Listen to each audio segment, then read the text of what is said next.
మాజీ మేయర్ బండ కార్తికారెడ్డి ప్రస్తుతం బీజేపీ స్టేట్ వైస్ ప్రెసిడెంట్ గానైతే ఉన్నారు. అమ్మవారి దర్శనం చేసుకోవడం అయితే జరిగింది. అయితే ఏ విధంగా దర్శనం జరిగింది అనేది ఆమె మాటల్లోనే విందాం. మేడం, మీరు ఎవ్రీ ఇయర్ వస్తూ ఉంటారు, గతంలో మాజీ మేయర్గా కూడా పనిచేస్తారు. ఆ సమయంలో ఎలా ఉంది, ఇప్పుడు ఎలా ఉంది మేడం? అమ్మ, ప్రతి సంవత్సరం కూడా ఈ ఉజ్జయిని లష్కర్ బోనాలు చాలా చక్కగా జరుగుతుంటాయి. మరి ఉజ్జయిని మహంకాళి అమ్మవారు ప్రతి సంవత్సరం కూడా అంటే భిన్నమైన అలంకరణతో దర్శనం వేయడం జరుగుతుంది.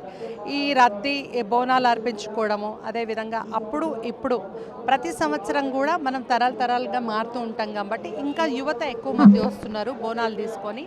మరి ఈ సంవత్సరం కూడా యువత చాలామంది వచ్చి దాని అలంకరణ, అదేవిధంగా యువత బోనాలు సమర్పించడం అనేది జరుగుతుంది. నేను ఒకటే కోరుకుంటున్నా, యువత ఎవరైతే ఉన్నారో వాళ్ళందరూ కూడా మరి మట్టి బోనాలకి ప్రత్యేకత మనం ప్రాధాన్యత ఇవ్వాలి.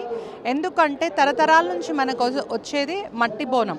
ఆ మట్టి బోనం మట్టి కుండలో తయారు చేసినట్లయితే అమ్మవారికి అదే శ్రేష్టం. మరి తరతరాల నుంచి వస్తుంది. మనం కూడా ఆ సంస్కృతి సాంప్రదాయాన్ని కొనసాగించాలని కోరుకుంటున్నాం. ఈ కొద్ది రోజులుగా చూస్తుంటే చాలా మంది బోనాలు చేయడం అంటే ఏంటో కూడా మర్చిపోతున్న పరిస్థితి కనిపిస్తుంది. మీరు మట్టి కుండలో బోనం చేయమంటున్నారు. ఎందుకు ఈ ఏకో ఫ్రెండ్లీ బోనాల గురించి ఇప్పుడు చెప్పాలనిపించింది మేడం? నేను ఇప్పుడే కాదు, నేను ప్రతి సంవత్సరం కూడా ఎకో ఫ్రెండ్లీగా ఉండాలని అనుకుంటాను. మీ అందరికీ కూడా తెలుసు, ప్లాస్టిక్ కవర్స్ బ్యాన్ అనే కార్యక్రమం నేను టేకప్ చేయడం జరిగింది.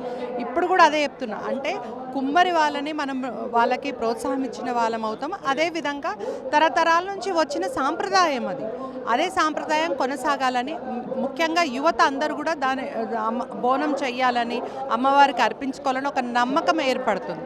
సో భవిష్యత్ తరాలకు మనము ఇది చేయాలి అంటే ఖచ్చితంగా మట్టి కుండలో చేయాలని కోరుకుంటున్నాం. మేడం, ఈ సంవత్సరం చూసుకుంటే కొంచెం వర్షాలు తక్కువ ఉండే, దాని తర్వాత వర్షాలు అనేవి మంచిగానే పడ్డాయి కదా.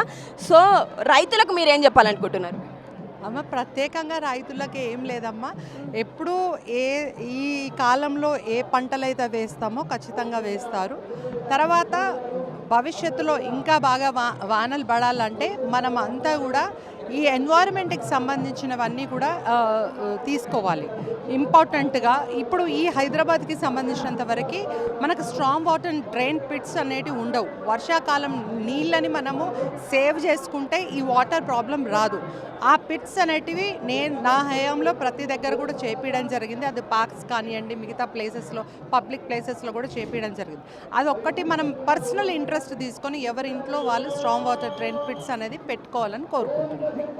సో చూసారు కదండి, బండ కార్తికారెడ్డి గారు ఏ విధంగా ప్రజలకు బోనాల విషయంలో అవేర్నెస్ తెచ్చేందుకైతే ఆవిడ, అంతేకాకుండా ఇటు కుమ్మరి వాళ్లకు సహాయం చేయండి, దయచేసి మట్టి బోనాలు ఏవైతే ఉన్నాయో వాటిని సమర్పించండి అని కోరుకోవడం అయితే జరిగింది. ఇవి ప్రస్తుతం ఇక్కడ ఉన్న అప్డేట్స్. కెమెరా పర్సన్ సన్నీతో లిఖిత, 4 Sides న్యూస్, హైదరాబాద్.